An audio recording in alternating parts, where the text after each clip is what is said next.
In today's video, I'm going to teach you how to understand error logs with WP Engine. As website owners or developers, having access to your error logs is crucial. This is because they give you valuable insight into any issues that might be occurring on your website, which could range from plugin errors to theme conflicts.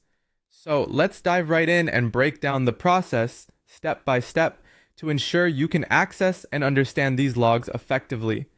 To get started, you'll first want to generate your sitemap. For this, I recommend using a reliable SEO plugin like Yoast SEO or Rank Math. These plugins make it easy to create a sitemap, a file that lists all your website's pages and is essential for search engine optimization. Once you've generated your sitemap, the next step is to download it to your computer. This downloaded file serves as a backup and can come in handy in various scenarios, especially if you need to do any manual checks or uploads in the future. Next, you'll need to log in to your WP Engine user portal. This portal is your gateway to managing your website through WP Engine, a powerful hosting environment known for its robust features and support specifically tailored for WordPress users. Once logged in, navigate to your website's environment. Here, you're looking for the SFTP users section. SFTP, or Secure File Transfer Protocol, is how you can upload files securely to your website server. In this section, you'll find your SFTP credentials. Copy these credentials carefully, as they are crucial for the next step. You'll need them to log into your server using an FTP client.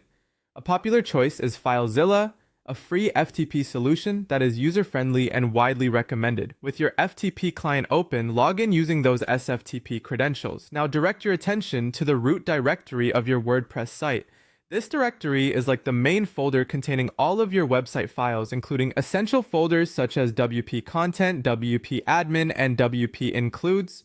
Your goal here is to locate where the WP content directory resides. This is generally where you'll upload additional files like plugins or themes. Once you are correctly positioned in the root directory, it's time to upload your sitemap file. Simply drag and drop the file or use the upload dialog within your FTP client.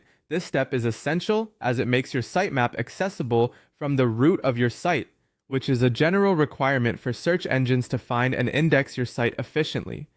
By following these steps, you will have successfully managed your website's back-end elements, which is incredibly valuable for both site maintenance and performance enhancement. With these skills, you'll be in a much stronger position to control and diagnose issues within your WordPress site hosted on WP Engine.